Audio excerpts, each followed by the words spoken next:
Hi, Shameless Squad. What up? It is Shamelessly Sexy. Jackie here, she, hers. What's going on, y'all? We're going to talk about Pluto that has been in Capricorn, and now it has officially moved into Aquarius. I'm going to share my shameless truth, tell you a little bit more about me. Who the hell am I? Because you might be watching my reads, you might be wanting to know a little bit more, and all the damn things. And so this is something where I just wanted to shamelessly share my story with all of you and how, Pluto in Capricorn really affected me as someone with the most Capricorn in her chart, as well as Cancer too. So at the end, we're going to talk a little bit about what Pluto in Aquarius is going to look like, as well as what is going to be in store for you based on your rising sign. Your rising sign, for those of you that don't know, that is your ascendant, boo, okay? So I just wanted to shamelessly share and hop on here because a lot of you have been asking me to talk more about like my story, who the heck are you, all these damn things, boo. So I wanted to discuss a little bit about astrology today because I thought it would be really, really fun to just kind of share like what y'all can kind of expect and experience. And with Pluto in Capricorn since 2008, this is really Pluto represents death, rebirth, and transformation. Capricorn suns, specifically, the sun is the masculine energy, the action, the movement, and it is the father in astrology and birth charts. And the moon represents the mother, so the feminine energy, the intuition, and the feelings overall. And the rising is the energy you put into the world, your image, your ego, your appearance, your identity here, right? So Capricorn sun, moon, and risings have felt this transit since 2008 the most. And Pluto represents death and rebirth and transformation and all the damn things. So Capricorn sun specifically could have lost a father or a fatherly figure. Capricorn moons could have lost a mother or a motherly figure or a caregiver or something like that. Capricorn risings could still have a lot of loss in regards of people still living in their lives, a lot of friends, and having a lot to do a lot on their own. For me, I am not a Capricorn sun. I'm not a Capricorn moon. I am a Capricorn rising. And that is really how astrologically this played out for me personally. So I just want to share a little bit about my story. The themes do depend on the placements as well as the 12 houses in astrology here. So losing friends, this could be a job, a death, or people, or finances, or home, or car, or property, or material items, or the mind with mental health, or even like changing, be it spiritually, be it sexually, be it all these different kinds of things where people don't actually know this new version of you overall. So let's get into the astrology. I definitely want to talk a little bit more about just me as a Capricorn rising and everything like that. This is something where I'm just going to discuss my shameless truth about like my life and the different types of things that I have explored more. So let's discuss this. Hi everybody. I definitely hope that you give this video a thumbs up, and this is something where one heart, you don't have to be here. Yeah, Jesus is great, and you don't have to be here on my channel, so bye. But 16 in the chat, I hope that y'all like this video. I just want to share a little bit about me and my journey and my adventure. I am Jackie here, about what it was like with 2008 to 2004 as a Capricorn rising. So I really had to go back. I was really reflecting on a lot of different things about my life story, and I'm going to share this with all of you. 2008, that was when I was back in high school. I was dating someone during the time. It was a mini relationship, and in 2008, this person like moved schools here, whatever, right? So this is something where that person that I really, really like went into a different school, everything like that, and I had to grieve and lost that relationship overall. And every year in high school since 2008, because I was in high school, I was like, holy crap, where was I when Pluto started being in Capricorn? And prior to that, 2007 into 2008, I completely left middle school and all my friends and all these different things and all these people. And 2008, I completely had to change different friend groups like 2007 and into that era. Hello, Abdullah. Hello, Camilla. Thank you so much for being here. Definitely like this video, y'all. But then every single year in high school, 2007, I had a certain group of friends. 2008, I had another group of friends. 2009, I had a different group of friends. not 2009, 2010, I had a different group of friends. And so this was something where my friend groups changed so much. And when it comes to Pluto and Plutonian themes, death can be a big one. However, ambiguous loss can also be a big one. Hi, Allie. Thanks so much for being here. Definitely love all the support in the chat. And this is something where when you lose people in life that are still living, that is still a really harsh kind of theme. And so for me personally, as a Capricorn rising, that is something, and Capricorn and the outer planets of my chart personally, it didn't play out to the significant big five, but it still had a lot of grief and loss in the background going on.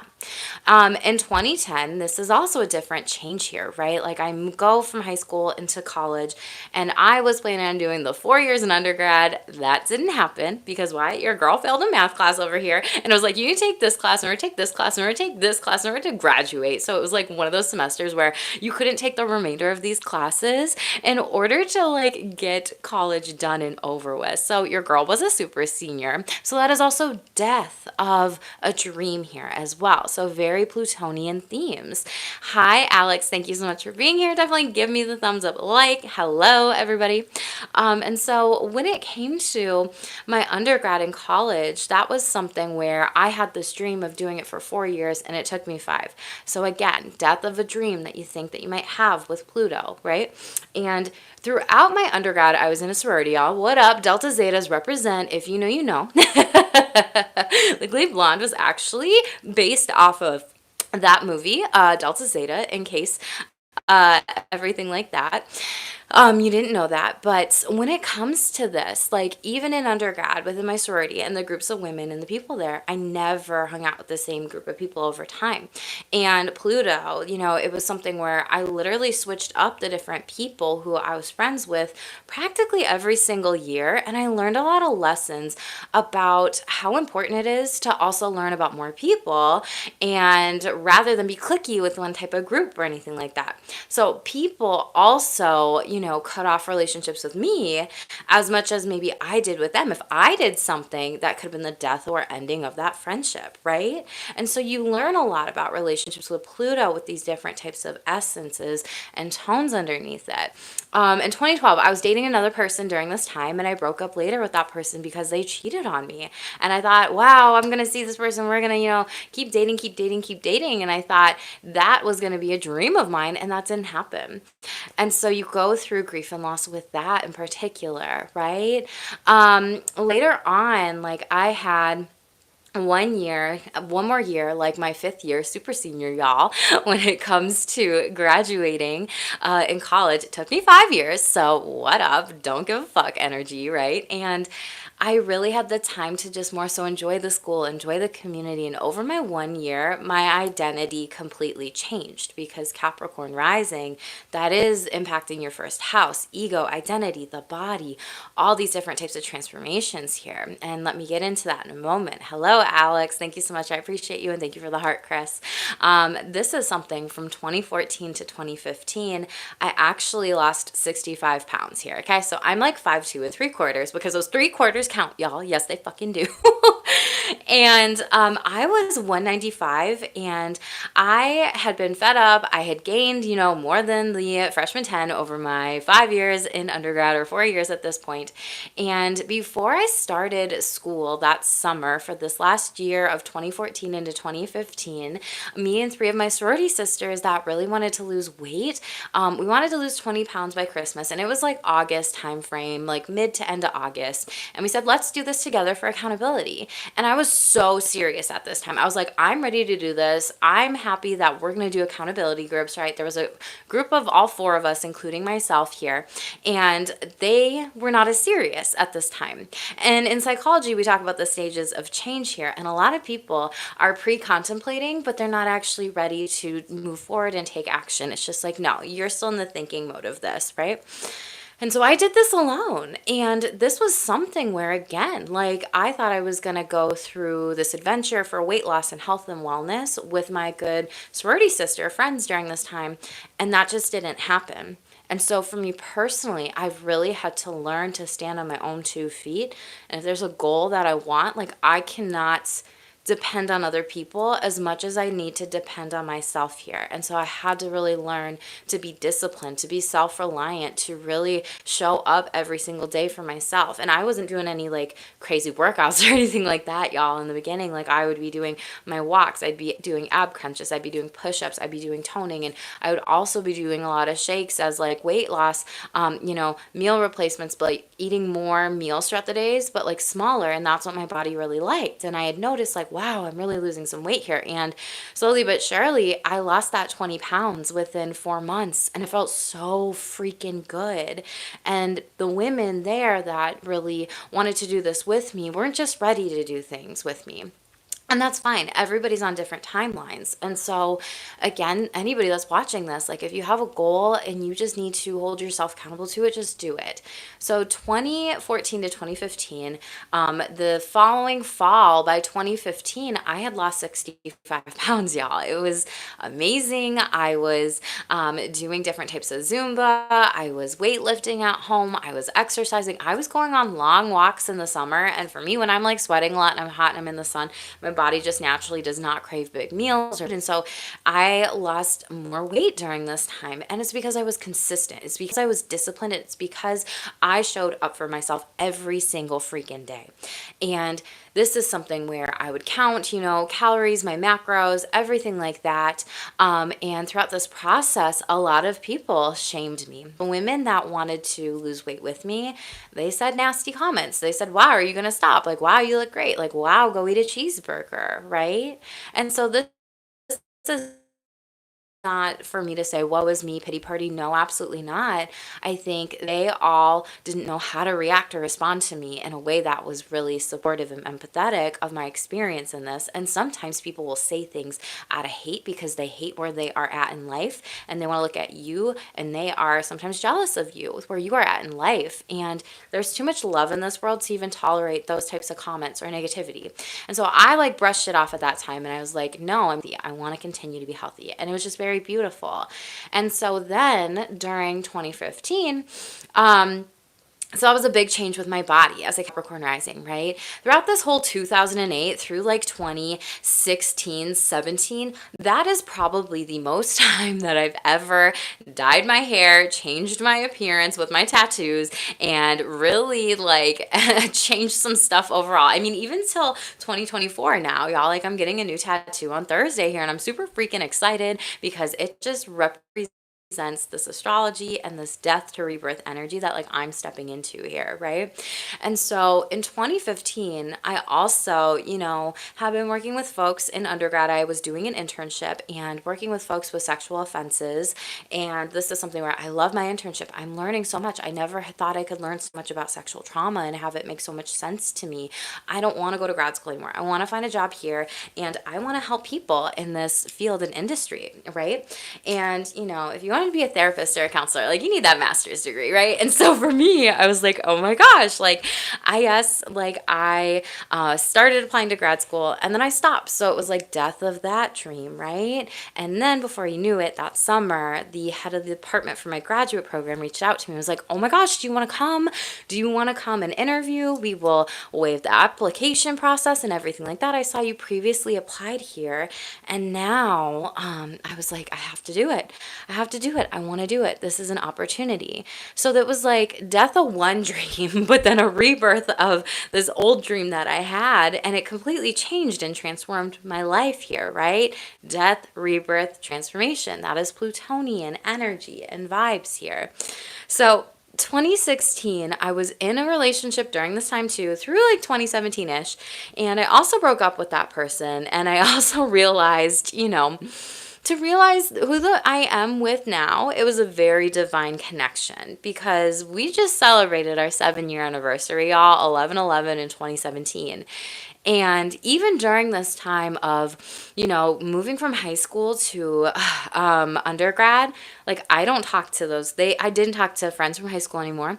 Moving from undergrad to grad school, I didn't really talk to sorority sisters anymore. I haven't talked to them in years, right?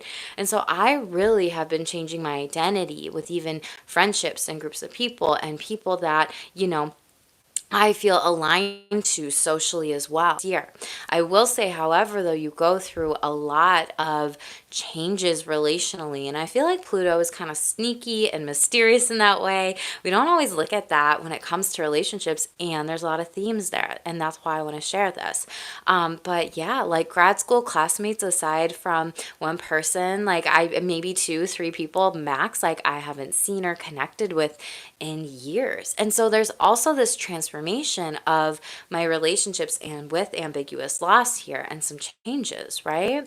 When 2017, I actually walked during grad school graduation that year, and I was supposed to do grad school for 2 years. I failed an internship. I had personal shit going on in my life. I literally had to go to therapy. I got to go to therapy, and I've been to therapy a couple times throughout my life, right? And it was a death to rebirth transformation. And I failed my internship, and I thought, I'm gonna do grad school in like the 2 years that I can. Nope. That didn't happen, and that completely transformed me in my life. And again, a death of a dream, and again, I was a super senior, right? So one of the biggest things too was I started in one internship and then I failed that class, right? I had to keep applying and applying and applying and applying to internships, y'all, from my grad programs list, which was outdated. They weren't taking people on. Some of the companies were closing. Some people were getting fired. Some people just were not taking on internships at all during this time, right? And so this is something where my job when I was a recruiter during this time actually found me my internship site, y'all, which just goes to show like the universe has different plans in store for you. And it's wild to see how these things kind of fall in place and the pieces of the puzzle together. But I was in 2017 doing all this stuff. I graduated in 2018 when I did some other classes, the internship and everything like that. But in 2017, y'all, I was working as a recruiter. I was interning. I was doing my sex therapy education at UW Stout, and I was doing my other master's degree at my university. And my internship, and I was paying for two universities separately as a part-time student on top of it. That July that year in 2018, I didn't have one day off. Not one day. No one day to rest. I had to really work 40 hours to pay for two separate schools. I was interning. I was doing all the things in order to get my master's degree, in order to, be in these classes here, in order to pursue becoming a sex therapist, because I knew that was the dream I wanted in grad school, right? And so I started my first therapy gig later on and in November. And that was so damn tough, y'all. Therapists out there nowadays, they will hire wherever because people are struggling because people are not paying therapists enough. Insurance companies are not paying therapists enough. And also people at group practices, even if they are cash paid for, extra privacy, confidentiality, autonomy over clients' care, like a lot of those contractors are not getting paid enough. And so nowadays, easy to get a therapy job, y'all, right? Back then in 2018, it took me like 3 months to even have an interview. And it was so hard to get your clinical hours. It was so hard to get licensed, and it was so hard to like do all these things. And I know I chose this hard. But over the course of 2018 to now in 2024, there's other themes that really came up with this Plutonian type of energy in and outside of my career. I have experienced, because the eighth house in astrology, which is ruled by Scorpio, which is like Pluto energy, right? It's death, it's rebirth, it's transformation, it's occult wisdom, it's sex, it's other people's money, it's inheritance, right?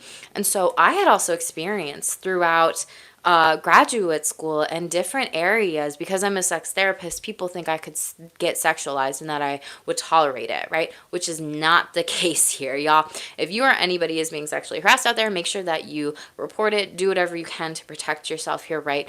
I would also have other therapists questioning me whether or not I was being sexualized when they weren't even in the field of sex therapy.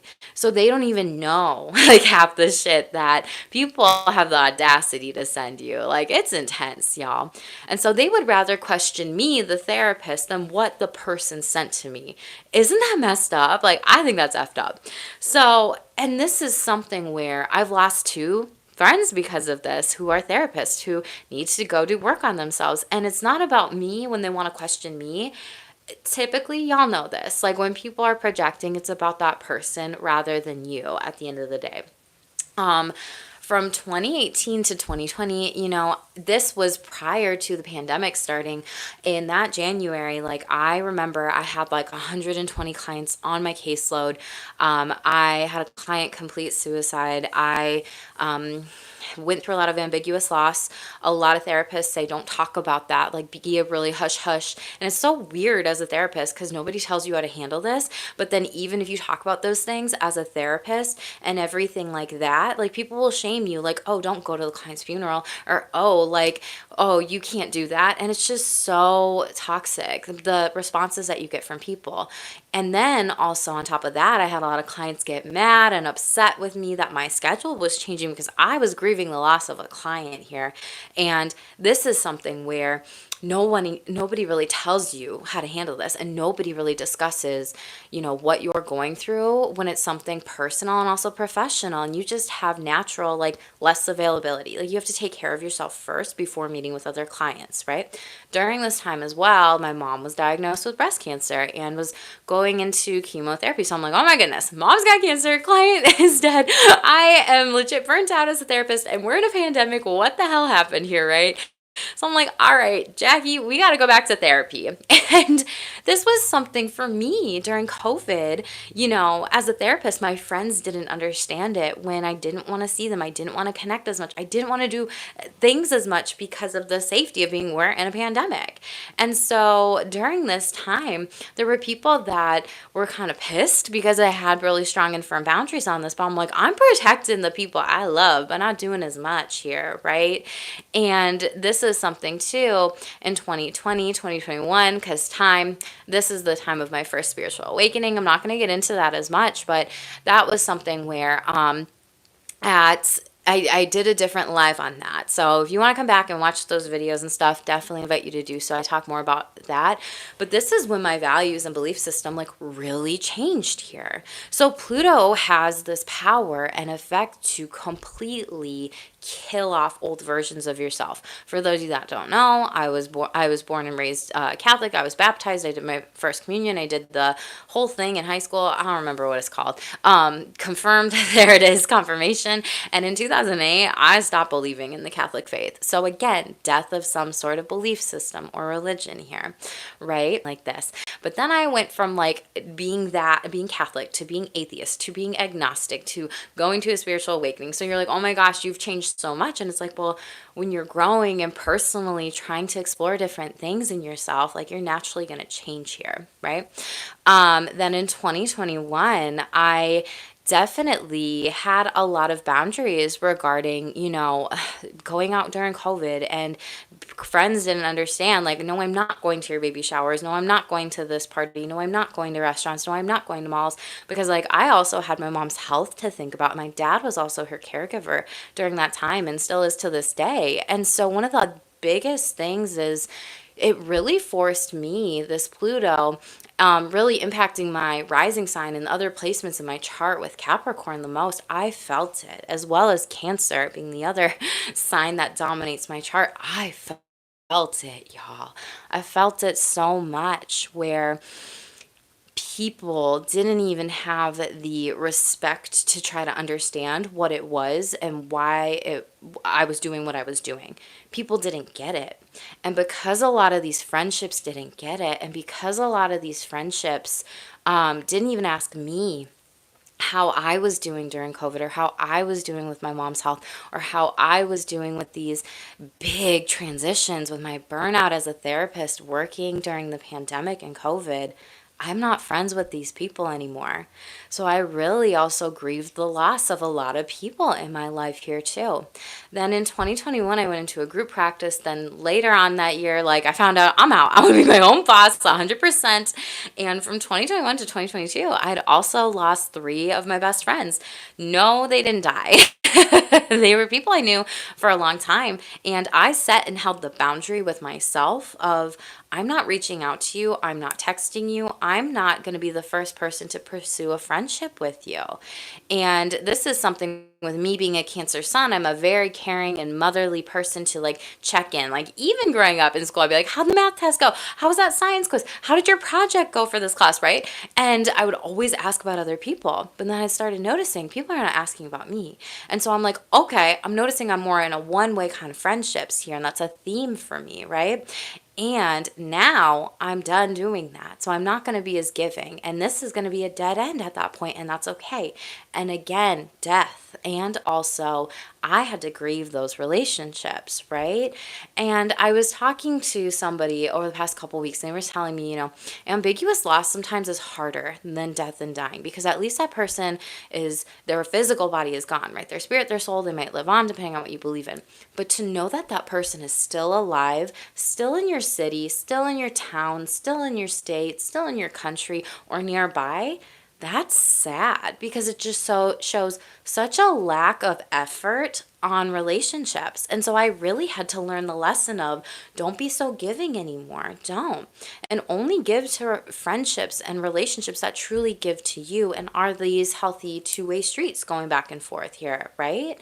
And so with all of this as well, there's just so much when it comes to different changes and transitions. And y'all, I don't know about you. You'll have to let me know in the chat or the comments below, but things typically happen for threes with me. So it's like, all right, if 3 people died, whose funerals are we going to? And for me, it was more so outer family members and friends and people when it comes to that.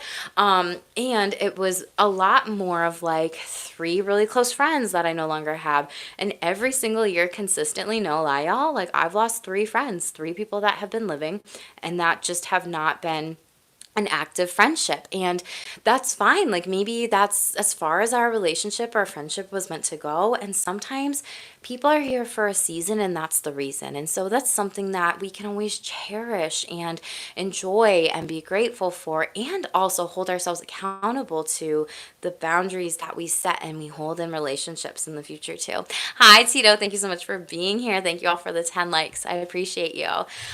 So it's just interesting. And from 2023 to 2024, even now, like I've gotten into coaching more, astrology, psychic readings, tarot, energy healing with the chakras, Reiki, and these practices, and doing sexual wellness, coaching with people. And I stopped taking therapy clients in March of 2024, y'all. Like today, my coach, who I'm working with for some different stuff that I'm working on with my business, because some of y'all are like, where you been? Where you been? Y'all, it's been productive. I'm not going to say busy because I'm not wasting my time over here sitting around. F no. I have been working on so many different things here. And I met this coach. She was like, oh my God, I saw that you're not going to take therapy clients anymore in 2025. I was like, I haven't done that since I haven't taken any therapy clients, y'all, since March of 2024 because I didn't feel like therapy was my purpose anymore deep down. And I want to help more people. And therapy feels like Saturn, where you have to be restricted and there's so many rules and ethics, which I understand and get. Trust me, do I get those ethics as a therapist and implement them and practice them. And I want to help more people. And for sex and sexuality, this is something that is such a hard topic for so many people to just discuss or share or talk about. The fact that I can only do that in therapy doesn't feel right for me. And that's why I'm moving into coaching more too. And even with the past 3 years of my business, like it has changed so much. I thought I was going to do therapy and consulting, y'all, for the rest of my life. And that's not the case. And that's okay. And for a lot of people too, like, and seeing the work that I'm doing and being with and playing, like I've been able to have the opportunity to be on podcasts, to make my own worksheets, to give different resources, to teach other therapists and CEU, continuing education units, things to be able to help clients with shame. I've been able to, really collaborate with some cool, awesome names out there. And it's just so cool to see the personal growth within myself for the past 3 years. And so Pluto really is kind of like killing off an old version of yourself in different ways. And so even in 2024, like the lessons that I've learned this year is to really back off from friendships who don't initiate first, don't text me back, don't text first, or don't even ask about me. And again, like, why would I just give up this information to people who don't actually care to ask me about things, right? That's been a hard lesson to learn. And I'm a person too. And I've been noticing I don't need to share everything with you. And that's okay, because some people, they're not always happy when it comes to your wins of the day, your abundant wins, your successes. And even if that success is like, wow, I went for a 10-minute walk today and I've been thinking about doing that for the past 2.5 weeks, right? Like that's a win for a lot of people out there. With 2024, I got that certified sex therapist piece of paper. It doesn't matter anymore. And that's a major ego death. Major ego death when it comes to this. So again, throughout this, there's been themes with Pluto in Capricorn, with my Capricorn rising sign, and it in other areas of my chart dominating me with this, energy. And then Cancer over here, right? A cardinal sign. I have just been going like this, y'all. And this is something where the themes have there's been so many changes, right? There's been changes in my relationships. If I was dating somebody, there's been lots of breakups. There's been a lot of sexualization. There's been a lot of tax changes with me going into a business rather than being a W-2, right? There's been a lot of changes with my body, my weight loss journey, my hair, identity, friendships, ex relationships. There's been different ways of how I make money, because eighth house is also other people's money. And that's like been different on like how my career has completely changed and how I make money. This is also something too, where in my personal birth chart that I think could be really good to share with a lot of you, when you have a lot of seventh house placements specifically, be it a stellium or, it's just even more than that, right? A stellium is typically 3 planets. Some astrologers will say it's just that, 3 planets. Some people will say, it can be 2 planets in a node. It can be other, what is it called? Asteroids. I was going to say aspects in there, right? But when you have a lot of 7th house placements like I do in a stellium, you learn that Libra energy is also activated. And Libra is the we energy. It's about the scales in the tarot, balance, justice, what's good for all.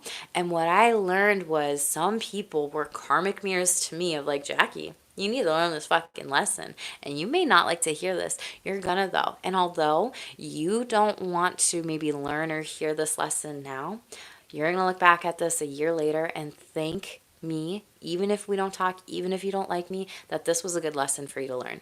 That is the energy of a 7th house stellium when it comes to this. And for me personally, it played out in Pluto with all the relationships specifically.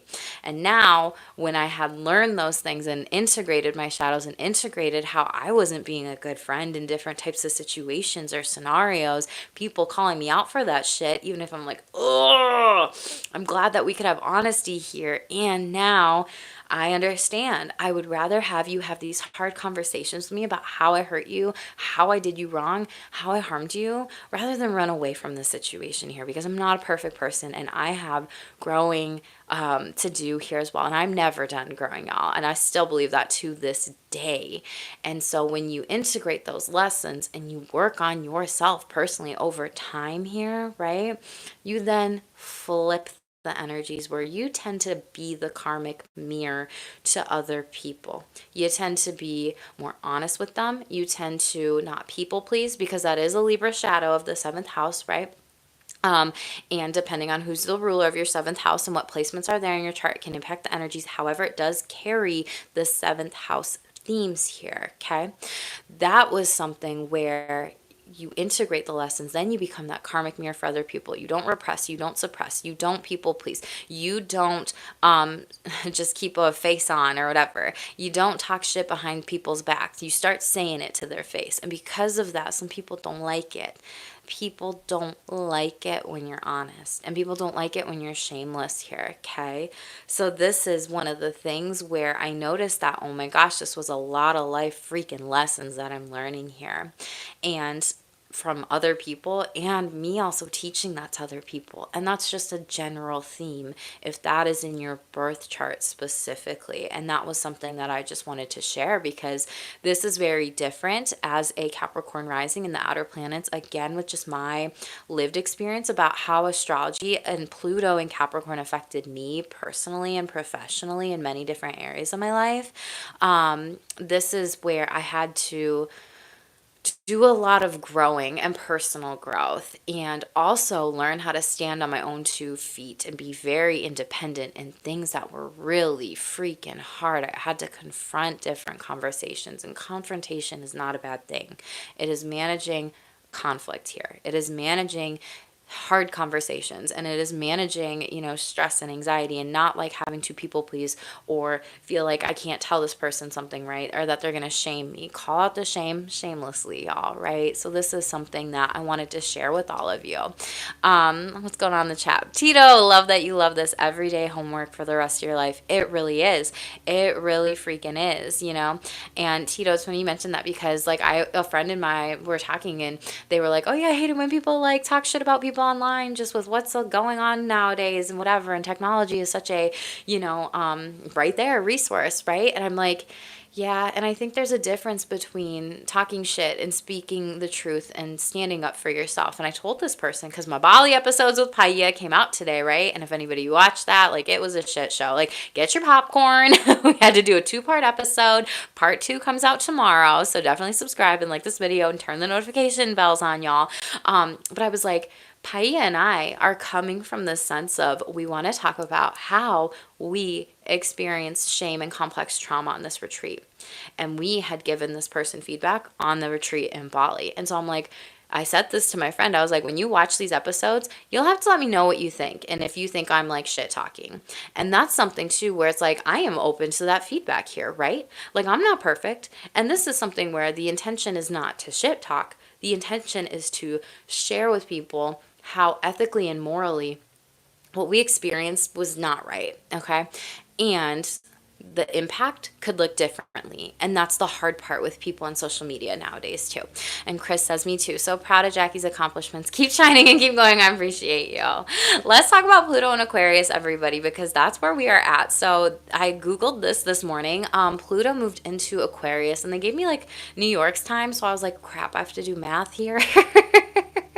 And Pluto moved into Aquarius, I believe it was at 3:40 p.m. or 2:40 p.m. this afternoon, so yay for that. This mic is also awesome. I have it in the description box below. It's my affiliate link, yo. So thank you. I'm so glad that you like it. It's kind of a baby one, but it's like maybe $25-$30. So I was like, this is a good price. And they have like the big one, and I was like, I don't know if I need that big one. But it's my cute little nugget. It's my precious. I was watching Lord of the Rings this weekend, y'all. Anyway, let's talk about Pluto and Aquarius stuff. So again, Pluto is death, rebirth, and transformation. That can be in so many different areas of your life. The 8th house themes can show up in money, sex, spiritual changes, occult wisdom, inheritance, grief and loss, and death and dying, and again, more. Aquarius, this is the energy of Aquarians are the challengers of the collective. They're the innovator. They're going to be the ones where, they previously were co-ruled by Saturn here, right? And Capricorn's like, I'm going to be the rule follower. And Aquarius, like, when previously ruled by Saturn, because this is what I believe now it's ruled by Uranus, and some astrologers will say different things, and that's fine. You do you and what you believe in, boo. But Aquarians are like this energy of, I want to know the rules in order to influence them and in order to change them here. And so a lot of people will say, Aquarius are really rebellious, and I would say that too, y'all. And now I'm like, no, it makes more sense because they just want to challenge certain things that aren't serving people anymore, right? So Aquarius likes to make things different. They like to play around. They are very interested in technology, shocking events, surprises, and even looks out for the collective here. So we are in the age of Aquarius. I've been talking about this for the past year plus on my channel. Aquarius rules the 11th house in astrology. And thank you for the 11 likes, by the way, everyone. So this is community. This is networks. This is social groups, friends, social consciousness too, clubs, charities, fundraising, collective events here.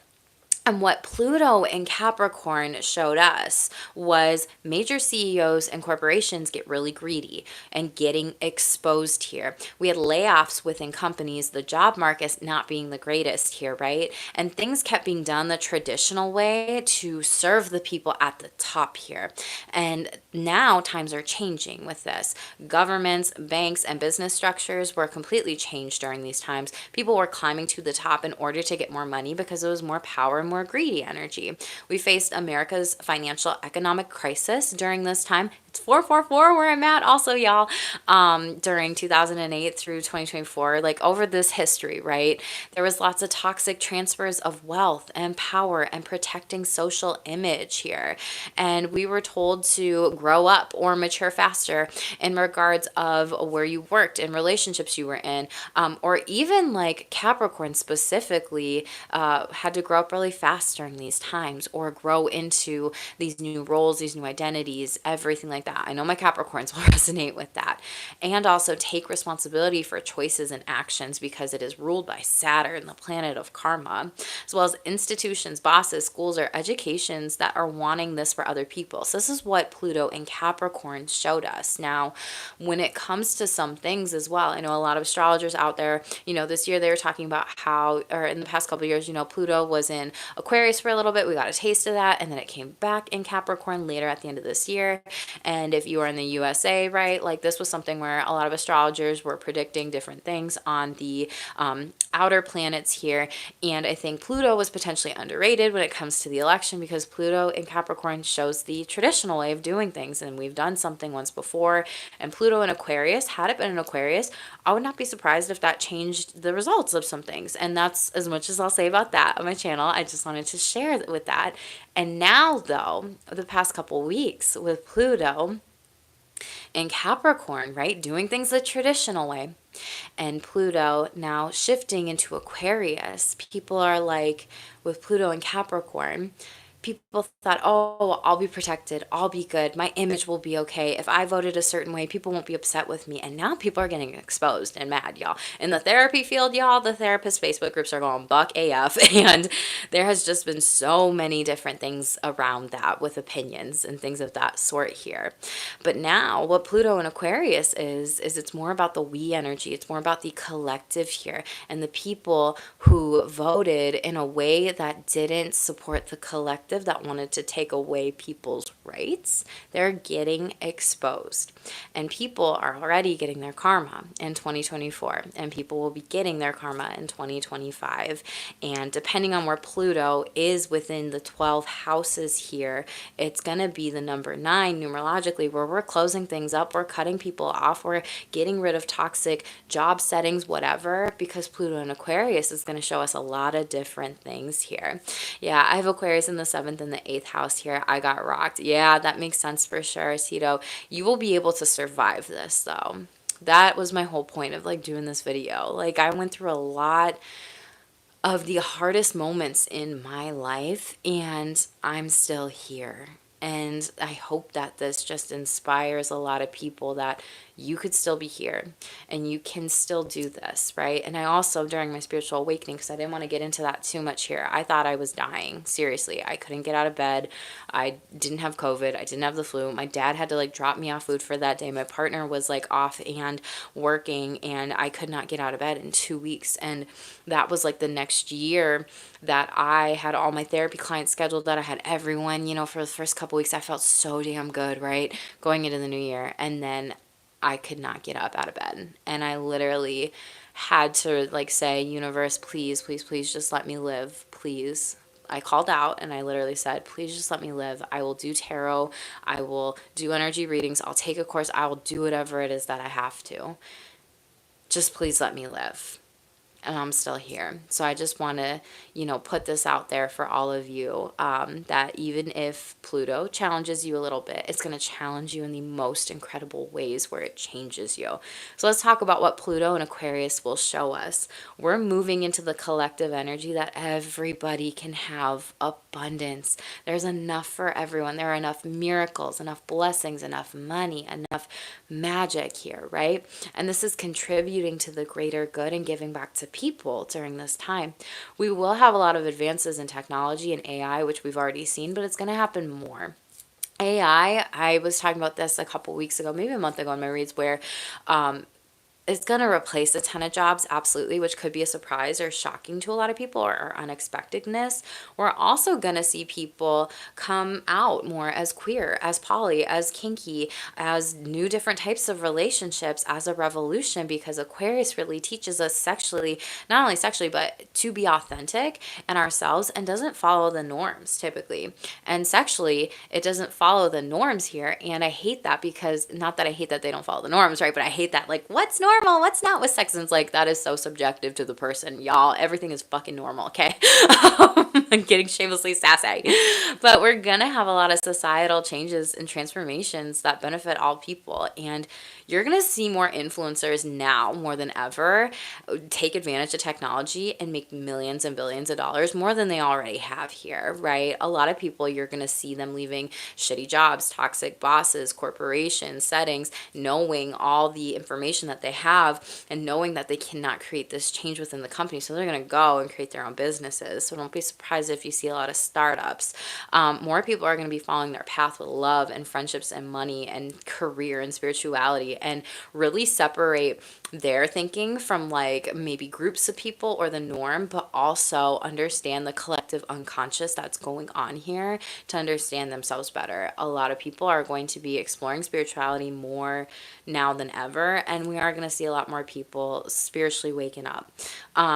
Really, with Pluto and Aquarius, this welcomes inner authority versus like going with the outer opinions of people and others. And this is honestly a time where there's going to be a lot of time for personal growth and power and healing from the previous 20 years of outdated norms and traditions that Capricorn and Pluto has really shown us. And I'm not going to lie, I think Pluto and Aquarius is really going to try to destroy a lot of these things in an exciting way where it's more helpful to more people out there. So let's talk about rising sign horoscopes. I'm just going to tell you which house this is affecting for you. So again, this is based on your rising sign, boo. This is your ascendant in the birth chart here. You know how we do with astrology and the tropical 12 house signs. I would be very curious. I've been thinking about this, so y'all have to let me know in the comments or the chat below. I was thinking about doing this and how this could affect everybody in regards of sex and sexuality with Pluto in Aquarius, and what house and how that could affect them. I don't know if y'all would want me to do a reading on that or a video, so let me know. But Aquariuses, we're going to start with you. So Aquarius risings, this is going to be, the first house of self, the ego, the body, specifically in regards to Pluto, with where we're going right now with the fortune horoscopes. Capricorn, this is going to influence our second house of income, spending, monetary values, and pleasure. So we are going to see lots of changes here. Sagittarius rising. This is going to affect your third house of communication, post online, siblings, neighborhoods, technology, social media, things of that sort. Scorpio risings. This is really going to impact your fourth house of family and home. So really needing to nurture your home, your space. This could also be moving or movement too. Libra risings. This is going to be your fifth house of a romance, creativity, kids, and even sexual hookups. So I'm here for it. Virgo risings. This is literally going to affect you, Virgo, your sixth house of health, illness, injuries, and coworkers here.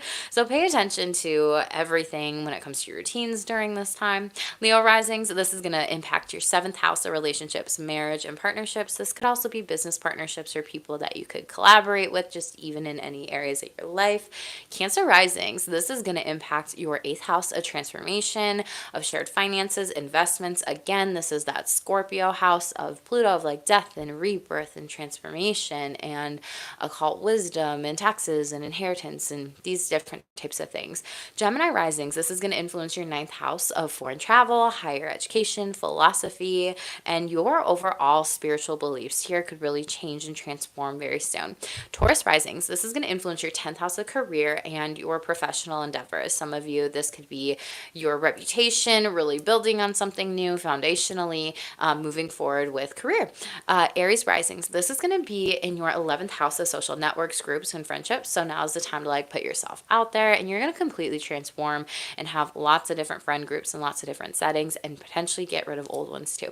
Pisces rising. So this is going to be in your 12th house of mental health, spiritual beliefs, and addictions overall. So it's really going to be an important time, an important time to really work on some of these things for you moving forward, and just kind of even like my guides right now are like legit saying like killing off the depression. So for whomever is depressed out there needs to hear that, it is the year to work on it moving forward and ahead, and you don't need the new year to work on the same you here overall. What do we got going in the chat? Tito, Leo rising, yes, so definitely do reads on the rising signs a little bit more in depth. I will definitely do that, and I think it could be really fun because a lot of astrologers out there won't talk about how, some will, some won't, it just depends, and everybody's jam is different with their niche. But I think it's important to be mindful of how these outer planets are also, you know, background characters in the story, and like how they are affecting us and impacting us. And although they're not like, you know, your big 3 or your big 5 in the chart or whatever, that still doesn't mean they aren't important and they aren't doing things behind the scenes here. And so with Pluto, you know, with it ruling a lot of different things, again, the 8th house, like with Pluto just in general, with occult wisdom, money, taxes, inheritance, death, sex, sexuality, intimacy, like just so many different things in one house here. I think it could be good to just even go into this a little bit deeper for people to kind of understand how Pluto will affect that. So yeah, I just want to say thank you everybody for being here. Thank you for the 11 likes on this video. I appreciate all of you.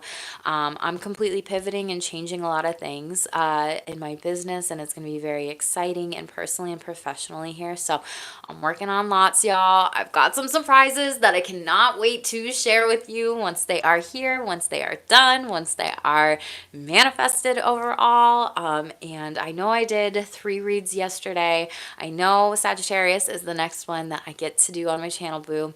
I'm going to be working on reads tomorrow afternoon here on my channel, so definitely make sure you hit the subscribe button, turn the notification bells on, like this video, give me a thumbs up, yo, and tell me how you are feeling about this Pluto in Aquarius in the comments below. And these energies shifting here, like I'm here for it, I'm ready for it, and we are moving forward in all the damn things here. Okay, thank you, Tito, for being here. You are doing great and growing. We are gonna keep growing this channel, y'all. Like we are gonna keep growing it, Tito. Yes, yes, yes, yes, yes, yes, yes. Thank you, Chris. I appreciate all of you, Shameless Squad. I love you. I will see you tomorrow, and stay shameless, boo. Tito, you got this.